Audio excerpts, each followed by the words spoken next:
Welcome to Entrepreneur Life, where only the strong survive. We have an awesome show for you today.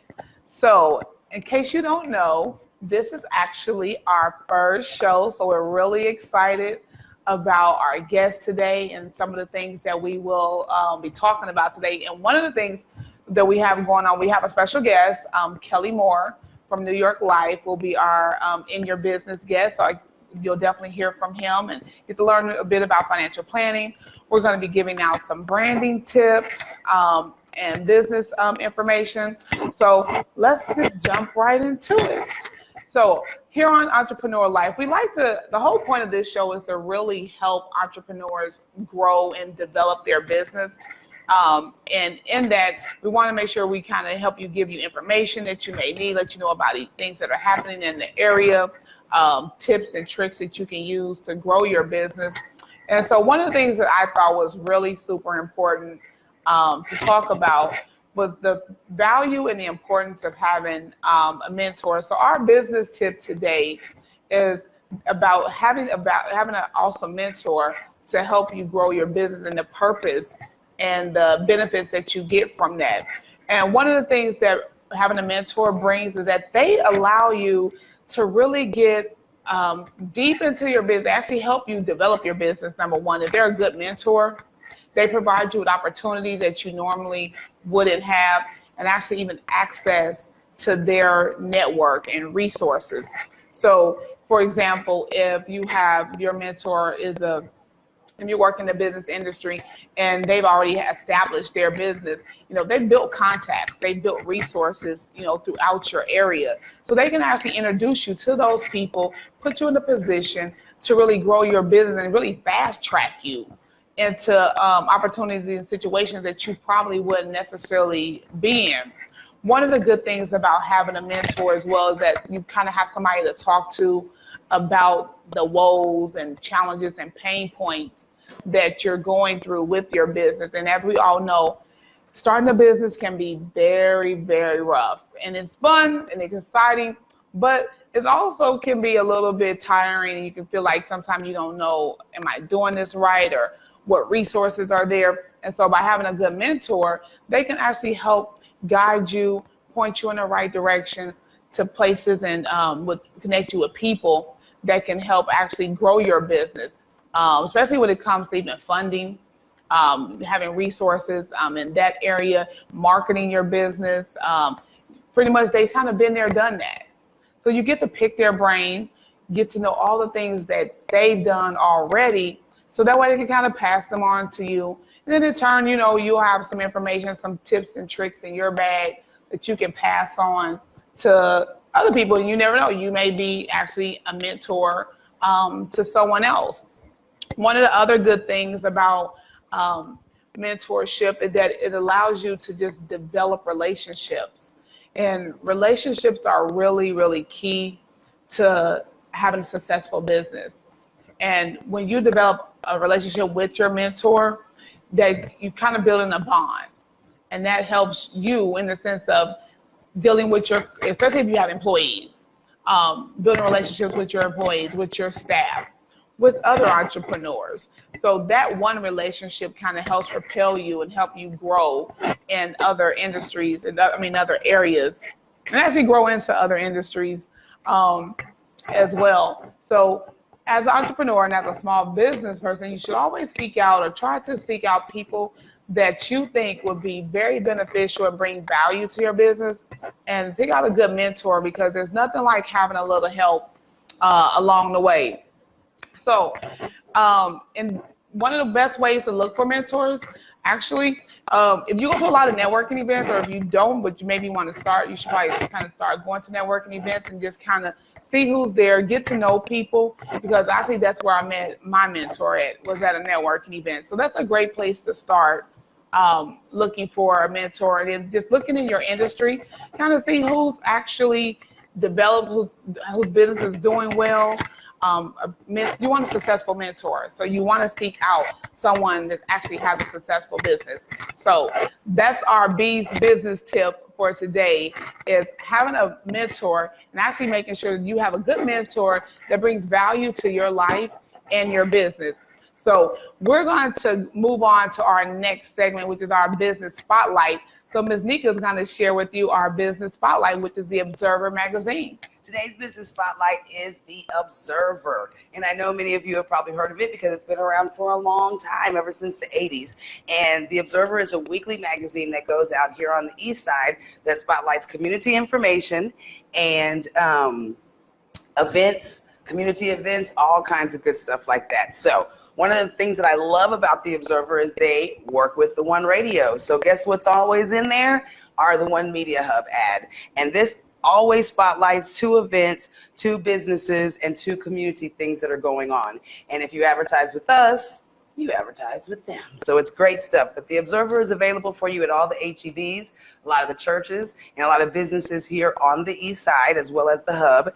And again, gives you great information, history about what's going on in our community. There's a lot of great writers that write, Mario Salas. We also have District 2 Councilman Cruz, who sends in articles and updates on District 2, as well as Barbara Hawkins, who sends in updates for the District 120. So if you want to stay informed about what's going on in our community and the things that are happening, the Observer is what you need to pick up. Or you can go to observersa.com and read all of the stories and everything online. Great place to advertise, great place to network, great place to stay informed. Well, thank you, Ms. Nika, for that business spotlight. So guys, make sure you check out the Observer, awesome magazine. I've actually been in there a time or two. One time I didn't know I was actually going to be in it. Someone wrote an article about what they quoted me in it. So it's pretty cool. So on to my favorite segment, which is In Your Business. And In Your Business is pretty much, we're going to be talking to various business owners in the area about their business, about them, seeing what services they offer, what products they offer, and just kind of getting to know them a little bit and highlighting them. So we have Kelly Moore here with New York Life. And so we're going to be talking to Kelly and getting all in his business in a good way and learn more about what New York Life, what the company and what he does with New York Life. So hi, Kelly. Hey, hi. Thanks for having me. You're welcome. Thank you for joining us today. So tell us a little bit about yourself. Okay, well, I would say first San Antonio is my second home. I grew up in Philadelphia, joined the military, came to San Antonio back in the 90s, and then left and came back again. So I know San Antonio just as well as I know my home state, Philadelphia. Philadelphia. I can't wait to visit there. So how did you get into financial planning and financial services? You know, I just kind of worked up on me. I've was recruited somewhat by New York Life. I sat down through a bunch of interviews with them and loved what they had. I love the core values that they bring. They bring the same thing I had in the military. Integrity, service before self, excellence in everything that they do. And I like that. That's exactly what I try to do as well, too. So tell us a little bit more about what exactly do you, because New York Life is a big company and they offer like a ton of services and products. So do you pretty much do everything, or have you kind of honed it down into one particular thing that you want to focus on? Well, I help individuals, I help families, I help small businesses, and I help seniors, all with life insurance and different types of products like that. The education is the key for me. Just a conversation with someone to show them all of the good benefits life insurance actually has to do, because most people think about life insurance as the bad thing, but there's a lot of good benefits, and I love educating people on what we can do to help them out. So speaking of good benefits, give us a couple of, so kind of give the people an idea of kind of why, if they don't, especially why they need life insurance. And even if they currently do have life insurance, why they probably should go back and take a look and make sure they're taking advantage of some of the benefits that life insurance does offer. Okay, so I'll start with the last question. I kind of go that route first. I love to look at people's current life insurance policies to find out if they have enough coverage. What I mean is, if you have all your life and you worked up and you brought in assets and you have a lot of assets, you want to make sure you protect that, and life insurance does that for you. Some people may not have enough insurance, or they may be overinsured. So I may have to see what I can do to save some money for them as far as the insurance goes, or maybe add a little bit more to make sure they take care of their loved ones and things like that. So I've heard that you can actually draw money from your life insurance, something of that. Can you expound on that a little bit or how that works? Correct. There's two types of life insurance. There's two basic types. You have temporary and you have permanent. Okay. Permanent is the one that you're talking about, where you can actually, you keep that for the rest of your life and you only pay one premium for it and it doesn't go up. And that will actually have one of the benefits that life insurance does for you. It has money that grows in there. So you can take that and you can actually use that for education if you want to fund for school. In fact, like this soccer ball here, I'm trying to work with families. If you have a child, the best gift you can give a child is life insurance, especially a permanent policy. So when that child gets older, there's money that accumulates in that policy for them. And so by the time they reach 18, they're ready to go to school, they could have $20,000, $30,000 already for college. Wow. Or they go and they want to get married. You have some money for a wedding, or you want to take a vacation. You can do lots of different things with that. It's just part of your planning. That's what we do. So, and I know that because a lot of people, I think, don't realize it until something has happened or has come up. So life insurance now has to be really more of a proactive thing versus a reactive, especially if something, because honestly, once something happens, you may or may not be covered. So can you give us a little insight about the process and kind of what it takes to make sure that you're coverable, or what that looks like? Well, it starts with a simple conversation. That's all I try to do, is just have a conversation with someone, maybe you, or maybe someone you know, or maybe someone went through an event, and those are the type of people that we want to have conversations with. So at least we can get that in their mind and show them the benefits of it, and it's not that expensive to do. But if you wait, the difference is when you wait too long, then the price becomes a little bit more expensive. Right. So it's all about trying to get in early and do preventive, like you said, versus reactive. So walk us through, let's say, okay, I'm good. I decide I want to get the insurance policy. We've already had our conversation. So kind of walk us through what the process is like from there. Because some people have no clue on what it takes. And there's myths and misconceptions out there about, different types of insurance, and you got to do all these medical tests. And so kind of just walk us through, just on a basic level. Once I'll do a basic level. I can't speak for everyone. I speak for me.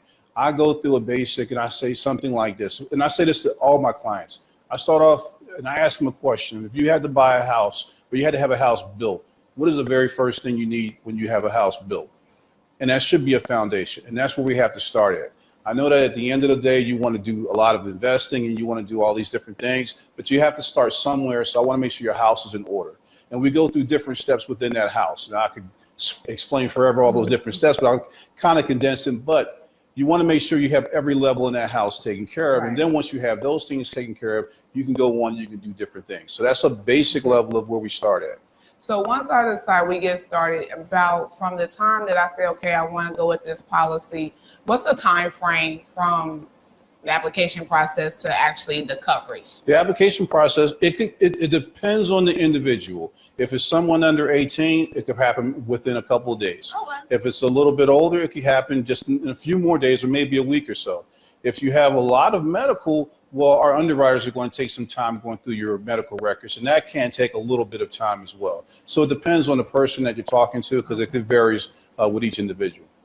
So what would you say has been the most rewarding for you? Because I know you just kind of started on this career path in the last couple of years. So what has been the most rewarding thing so far for you? Is actually having a conversation with people that you were afraid to have conversations with before about things that are going to help them for the rest of their life. And once that light switch clicks on and they understand it, I don't want to be the person who has information and fail to give that information, right, and something tragic happened to someone when I could have at least tried to get that information to them. So that's my reward. That's what I like. Awesome. All right. Well, thank you, Kelly, for joining us for this segment of In Your Business. So before we go, though, tell our viewers where they can find you and how they can reach you, your social media, contact info, in case someone is interested in having this conversation with you. Okay. Well, I'm easy to find. I'm on Facebook and I'm on LinkedIn, and my hashtag is Get More for Life. That's look. I love that hashtag. It's great for branding, which actually brings us to our. And we'll have Kelly's information posted on actually he's in the website as well, Nika's website, the One Radio website. So we'll have it posted there.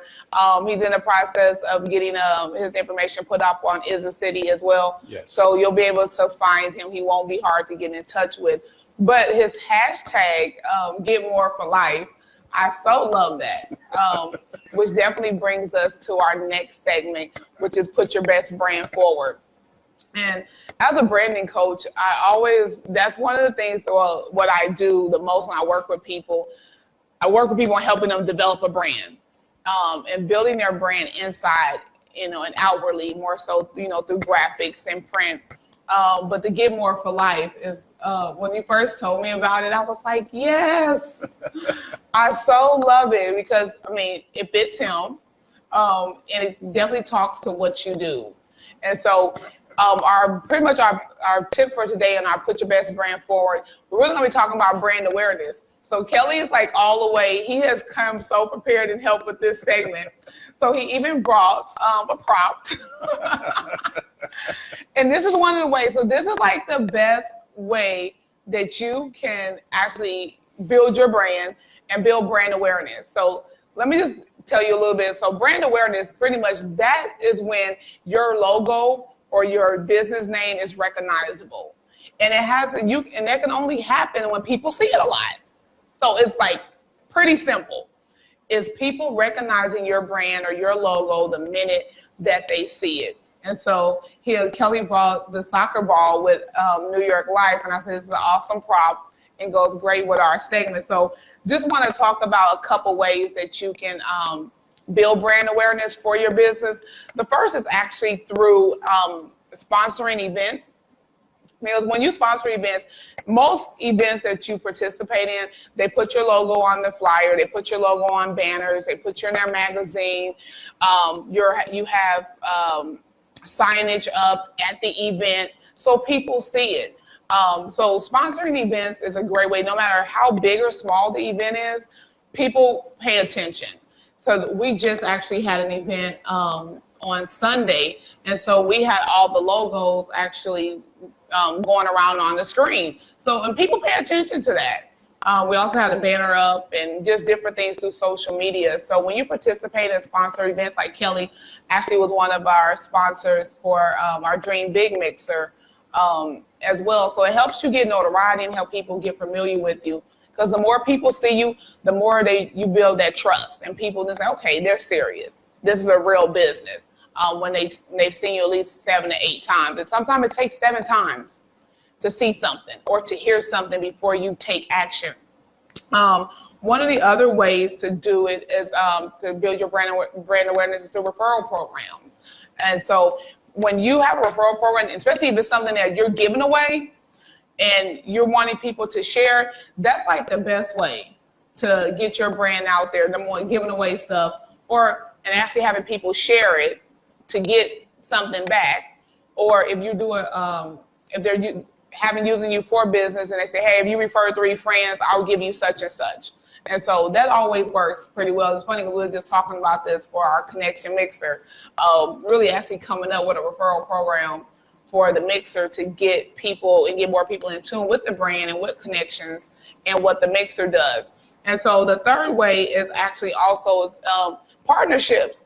Partnerships are an awesome way to increase your brand awareness because that's like a 2-for-1. So I'm pretty sure that you're working with another business or another organization, and if you guys can come and find a common ground on an event, even if it's on marketing material, to share space on marketing material, it's always good to help further the brand, especially if you're partnering with somebody who already has built their brand and they're letting you kind of come into their space. You're winning and getting to build your brand from their brand. So those are 3 ways that you can actually increase your brand awareness. So the first, actually being a sponsor of events, using a referral program. If you don't have one, you may want to think about developing one for your business. Are you guys able to have referral programs? Yeah. You do? Okay, that's pretty cool. So what does it consist of? Just My referral program is based off of the people I talk to, the people I Okay. touch. Who do you know? I always ask them, who do you know? Who helps you out? And just various questions. So I always, half my business is on referrals. So I live off of referrals. I know, right? That is like, I think that is really the number one way that really is, I won't say the number one, but it's one of the top ways. We'll say it's one of the top ways to really build your brand is through referrals. And my business pretty much works the same way, although we do advertise. But a lot of our clients do come to us from other people. Right. So it's always a great thing. So just remember there's awesome ways, and partnering with other companies is a great way to build your brand awareness. So we want to thank you for joining us for Entrepreneur Life, Only the Strong Survive. So you can follow us on Facebook, The One TV. Also, you can follow us on Facebook at Coach B. Michelle or B. Michelle Events. Hit the like button and subscribe to our YouTube channel and on our In the City page. So thank you, and we'll see you next Wednesday.